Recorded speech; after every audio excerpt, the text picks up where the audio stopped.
Hi ಸ್ನೇಹಿತರೆ, welcome to our channel Mithun Raj ಅಡುಗೆ ಮನೆ. ಇವತ್ತಿನ ವಿಡಿಯೋದಲ್ಲಿ ಸ್ಪೆಷಲ್ ಆಗಿ ನಾನು ಎಗ್ ಬಿರಿಯಾನಿ ಮಾಡಿ ತೋರಿಸ್ತಾ ಇದ್ದೀನಿ.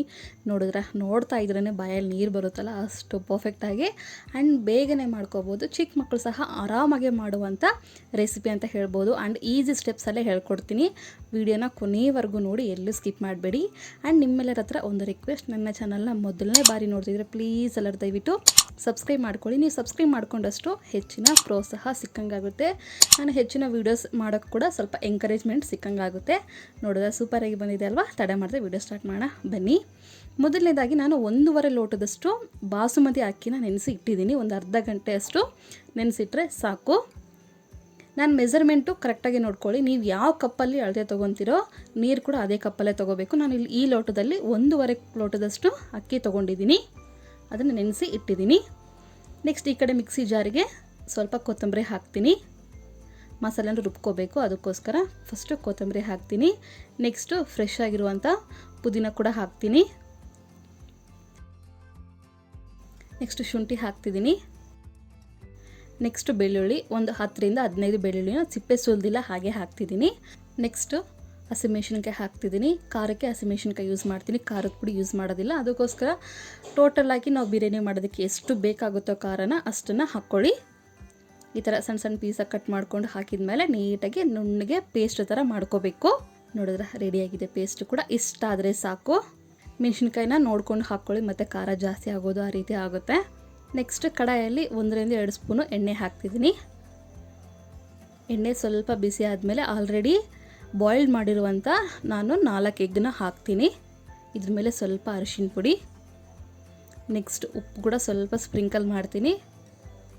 ನೆಕ್ಸ್ಟ್ ಖಾರದ ಪುಡಿ. ಈ ರೀತಿ ಮೊದಲೇ ಎಗ್ ಫ್ರೈ ಮಾಡೋದ್ರಿಂದ ಒಳ್ಳೆ ಟೇಸ್ಟ್ ಕೊಡುತ್ತೆ. ನೆನಪಿರಲಿ, ಗ್ಯಾಸ್ ಮೀಡಿಯಮ್ ಫ್ಲೇಮಲ್ಲೇ ಇರಬೇಕು, ಹೈ ಫ್ಲೇಮಲ್ಲಿ ಮಾಡ್ಕೋಬಾರ್ದು. ಯಾಕಂದರೆ ಖಾರದ ಪುಡಿ ಒತ್ತೋಗ್ಬಿಡುತ್ತೆ. ಅದಕ್ಕೋಸ್ಕರ ಆದಷ್ಟು ಮೀಡಿಯಮ್ ಫ್ಲೇಮಲ್ಲಿ ಇಟ್ಕೊಂಡು ಇವನ್ನ ನೀಟಾಗಿ ಫ್ರೈ ಮಾಡ್ಕೊಳ್ಳಿ, ಸ್ವಲ್ಪ ಕಲರ್ ಚೇಂಜ್ ಆಗೋವರೆಗೂ. ಇವಾಗ ಇದನ್ನು ಒಂದು ಪ್ಲೇಟಲ್ಲಿ ಎತ್ತಿಟ್ಕೊತೀನಿ. ಆಲ್ಮೋಸ್ಟ್ ಆಗಿದೆ. ಈ ರೀತಿ ಮಾಡೋದ್ರಿಂದ ಒಳ್ಳೆ ಟೇಸ್ಟ್ ಬರುತ್ತೆ. ಸ್ಕಿಪ್ ಮಾಡಬೇಡಿ ಈ ಪ್ರಾಸೆಸ್. ನೆಕ್ಸ್ಟ್ ಅದೇ ಎಣ್ಣೆಯಲ್ಲಿ ಇನ್ನೊಂದು 2 ಸ್ಪೂನಷ್ಟು ಎಣ್ಣೆ ಹಾಕಿ, ಎಣ್ಣೆ ಸ್ವಲ್ಪ ಕಾದ್ಮೇಲೆ ಮಸಾಲೆ ಐಟಮ್ಸ್ನೆಲ್ಲ ಹಾಕ್ತಿದ್ದೀನಿ. ಶಾಜೀರ, ಬಿರಿಯಾನಿ ಎಲೆ, ಮೊಗ್ಗು, ಮತ್ತು ಏಲಕ್ಕಿ ಮತ್ತು ಲವಂಗ ಇವನ್ನೆಲ್ಲ ಹಾಕ್ತೀನಿ. ನೆಕ್ಸ್ಟು ಒಂದು ಮೀಡಿಯಮ್ ಈರುಳ್ಳಿನ ಕಟ್ ಮಾಡಿಕೊಂಡು ಹಾಕಿದ್ದೀನಿ, ಸಣ್ಣ ಸಣ್ಣದಾಗಿ ಕಟ್ ಮಾಡಿಕೊಂಡು. ನಿಮಗೆ ಸಣ್ಣದಾಗಿ ಇಷ್ಟ ಇಲ್ಲ ಅಂತಂದರೆ ಉದ್ದದ್ದಾಗಿ ಕೂಡ ಕಟ್ ಮಾಡಿಕೊಂಡು ಹಾಕ್ಕೋಬೋದು. ಇವನ್ನ ನೀಟಾಗಿ ಫ್ರೈ ಮಾಡ್ಕೊಳ್ಳೋಣ. ಸ್ವಲ್ಪ ಹಸಿ ವಾಸನೆ ಹೋಗೋವರೆಗೂ ಫ್ರೈ ಮಾಡ್ಕೊಂಡಿದ ನಂತರ ಇವಾಗ ಇದಕ್ಕೆ ಒಂದು ಮೀಡಿಯಮ್ ಟೊಮೊಟೊನ ಕಟ್ ಮಾಡ್ಕೊಂಡಿದ್ದೀನಲ್ವ, ಅದನ್ನು ಕೂಡ ಹಾಕ್ತೀನಿ. ಬೆಳ್ಳುಳ್ಳಿ ಪೇಸ್ಟ್ ಹಾಕೋದಿಲ್ಲ, ಯಾಕೆಂದರೆ ಮಸಾಲದಲ್ಲೇ ಬೆಳ್ಳುಳ್ಳಿ ಹಾಕಿರ್ತೀವಿ, ಮತ್ತು ಶುಂಠಿ ಕೂಡ ಹಾಕಿರ್ತೀವಲ್ಲ ಅದರಲ್ಲೇ ಹಾಕಿರ್ತೀವಿ. ಅದಕ್ಕೋಸ್ಕರ ಇದರಲ್ಲಿ ಹಾಕಲ್ಲ ನಾನು. ಇದನ್ನೇ ನೀಟಾಗಿ ಕೈ ಆಡಿಸಿದ ಮೇಲೆ ಒಂದು 2 ನಿಮಿಷ ಇದನ್ನು ಫ್ರೈ ಆಗೋಕ್ಕೆ ಬಿಡೋಣ. ನೆಕ್ಸ್ಟ್ ಇದಕ್ಕೆ ಆಲ್ರೆಡಿ ರೆಡಿ ಮಾಡ್ಕೊಂಡಿರುವಂಥ ಪೇಸ್ಟನ್ನು ಹಾಕ್ತೀನಿ. ಪೇಸ್ಟ್ ಹಾಕಿದ ಮೇಲೆ ಹಸಿ ವಾಸನೆ ಹೋಗೋವರೆಗೂ ಫ್ರೈ ಮಾಡ್ಕೋಬೇಕು, ನೆನಪಿರಲಿ. ಇಲ್ಲಾಂದರೆ ಹಸಿ ವಾಸನೆ ಬಂದುಬಿಡುತ್ತೆ. ಏನು ಕೊತ್ತಂಬರಿ, ಪುದೀನ ಇವೆಲ್ಲ ಹಸಿ ವಾಸನೆ ಇರುತ್ತಲ್ಲ, ಹಸಿ ವಾಸನೆ ಹೋಗೋವರೆಗೂ ಫ್ರೈ ಮಾಡ್ಕೋಬೇಕು, ನೆನಪಿರಲಿ. ಮೀಡಿಯಮ್ ಫ್ಲೇಮಲ್ಲಿ ಇಟ್ಕೊಂಡೇ ಮಾಡ್ಕೋಬೇಕು, ಇಲ್ಲಾಂದರೆ ಒತ್ತೋಗ್ಬಿಡುತ್ತೆ, ಘಾಟ ಬರುತ್ತೆ. ಸೈಡಲ್ಲೆಲ್ಲ ಎಣ್ಣೆ ಬಿಟ್ಕೊಳ್ಳೋವರೆಗೂ ಬೇಯಿಸ್ಕೊಂಡ್ರೆ ಸಾಕು. ನೋಡಿದ್ರೆ ಸೈಡಲ್ಲೆಲ್ಲ ಎಣ್ಣೆ ಬಿಟ್ಕೊಂಡಿದೆ.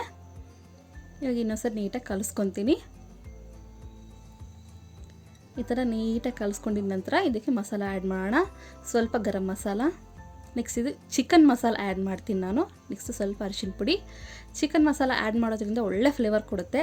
ಸೇಮ್ ಟು ಸೇಮ್ ಹಿಂಗೆ ಚಿಕನ್ ತಿಂದಿರೋ ಫೀಲ್ ಯಾವ ಥರ ಇರುತ್ತೋ ಸೇಮ್ ಟು ಸೇಮ್ ಅದೇ ಥರನೇ ಇರುತ್ತೆ. ಅದನ್ನು ಮಾತ್ರ ಸ್ಕಿಪ್ ಮಾಡಬೇಡಿ. ಇವಾಗೆಲ್ಲ ಕಲಿಸಿದ ಮೇಲೆ ಆಲ್ರೆಡಿ ನೆನೆಸಿಟ್ಕೊಂಡಿರುವಂಥ ಬಾಸುಮತಿ ಅಕ್ಕಿನ ಕೂಡ ಹಾಕ್ತೀನಿ. ಬಾಸುಮತಿ ಅಕ್ಕಿಯಿಂದ ಮಾಡಬೇಕು ಅಂತ ಏನಿಲ್ಲ, ನಾರ್ಮಲ್ ಅಕ್ಕಿಯಿಂದ ಕೂಡ ಮಾಡ್ಕೋಬೋದು. ಬಟ್ ಸ್ವಲ್ಪ ಹೋಟೆಲ್ ಸ್ಟೈಲ್ ಬರಲಿ, ಆ ಫೀಲ್ ಬರಲಿ ಅಂತ ನಾನು ಬಾಸುಮತಿ ಅಕ್ಕಿ ಯೂಸ್ ಮಾಡಿದ್ದೀನಿ. ಹಾಕಿದ ಮೇಲೆ ಎಲ್ಲ ನೀಟಾಗಿ ಕಲಿಸ್ಕೊಂಡು 1.5 ಲೋಟ ಬಾಸುಮತಿ ಅಕ್ಕಿಗೆ 2 ಲೋಟ ಸಾಕಾಗುತ್ತೆ ನೀರು. ಸ್ವಲ್ಪ ಮೇಲ್ಗಡೆ ಸ್ವಲ್ಪ ಹಾಕ್ತೀನಿ, ಜಾಸ್ತಿ ಹಾಕೋದಿಲ್ಲ, ಸ್ವಲ್ಪ ಹಾಕ್ತೀನಿ ಅಷ್ಟೇ. ಇವಾಗ ರುಚಿಗೆ ತಕ್ಕಷ್ಟು ಉಪ್ಪು, ಸ್ವಲ್ಪ ನಿಂಬೆಹಣ್ಣಿನ ರಸ ಕೂಡ ಹಾಕ್ತೀನಿ. ಹಾಕಿಬಿಟ್ಟು ಇದು ಕುದಿಯೋಕ್ಕೆ ಬಿಡಬೇಕು. ಈ ಥರ ನೀಟಾಗಿ ಕಲಿಸ್ಕೊಂಡು ಕುದಿಯೋಕ್ಕೆ ಬಿಡೋಣ. ನೋಡಿದ್ರೆ ಯಾವ ಥರ ಕುದೀತಾ ಇದೆ. ಈ ಥರ 50% ಕುಕ್ ಆಗಿದೆ ಅನ್ನೋ ಟೈಮಲ್ಲಿ ಇವಾಗ ಎಗ್ಗನ್ನ ಆ್ಯಡ್ ಮಾಡ್ತೀನಿ ಒಂದೊಂದಾಗಿ. ಫಸ್ಟಿಗೆ ಆ್ಯಡ್ ಮಾಡ್ಕೊಂಬಿಟ್ರೆ ತೀರಾ ಮತ್ತು ಮೆತ್ತಗಾಗ್ಬಿಡುತ್ತೆ. ಅದಕ್ಕೋಸ್ಕರ ಬೇಡ, ಈ ಥರ ಮಿಡಲೆಲ್ಲ ಆ್ಯಡ್ ಮಾಡ್ಕೊಳ್ಳೋಣ. ಮೇಲ್ಗಡೆ ಸ್ವಲ್ಪ ಪುದೀನನ ಹಾಕಿಬಿಟ್ಟು ಲಿಡ್ ಕ್ಲೋಸ್ ಮಾಡಿ ಸಿಮ್ಮಲ್ಲೇ ಬೇಯಿಸ್ಕೋಬೇಕು. ನೆನಪಿರಲಿ, ಹೈ ಫ್ಲೇಮಲ್ಲಿ ಮೀಡಿಯಮ್ ಫ್ಲೇಮಲ್ಲೇ ಬೇಯಿಸ್ಕೋಬಾರ್ದು. ನೋಡಿದ್ರೆ ಸೂಪರ್ ಟೇಸ್ಟಿಯಾಗಿರುವಂಥ ಎಗ್ ಬಿರಿಯಾನಿ ರೆಡಿಯಾಗಿದೆ. ಗೊತ್ತಿದೆ ಅಲ್ವಾ, ಮಾಮೂಲು ಅಕ್ಕಿಗಾದರೆ ನೀವು 2 ಲೋಟ ನೀರು ಹಾಕ್ತೀರಾ, ಬಟ್ ಬಾಸುಮತಿ ಅಕ್ಕಿ ಆಗಿರೋದ್ರಿಂದ 1.5-1.5 ಜಾಸ್ತಿನೇ ಆಯಿತು. ಅಷ್ಟೇ ಸಿಂಪಲಾಗಿ ಮಾಡ್ಕೊಳ್ಳಿ. ಸೂಪರಾಗಿರುವಂಥ ರೆಸಿಪಿ, ಸಿಂಪಲಾಗಿ ಆರಾಮಾಗಿ ಈಸಿಯಾಗಿ ಮಾಡ್ಕೋಬೋದು. ಖಂಡಿತ ನಿಮ್ಮೆಲ್ಲರಿಗೂ ಇಷ್ಟ ಆಗುತ್ತೆ ಅಂದ್ಕೊಂಡಿದ್ದೀನಿ. ಇಷ್ಟ ಆದರೆ ಏನು ಮಾಡಬೇಕು ಗೊತ್ತೇ ಇದೆಲ್ಲ, ಪ್ಲೀಸ್ ನನ್ನ ಚಾನಲ್ನ ಲೈಕ್ ಮಾಡಿ, ಶೇರ್ ಮಾಡಿ, ಆ್ಯಂಡ್ ಮೇಯ್ನಾಗಿ ಸಬ್ಸ್ಕ್ರೈಬ್ ಮಾಡ್ಕೊಳ್ಳೋದನ್ನು ಮಾತ್ರ ಮರಿಬೇಡಿ. ಓಕೆನಾ? ಮುಂದಿನ ವಿಡಿಯೋದಲ್ಲಿ ಮತ್ತೆ ಸಿಗ್ತೀನಿ. ಅದಕ್ಕೂ ಟೇಕ್ ಕೇರ್, ಬಾಯ್.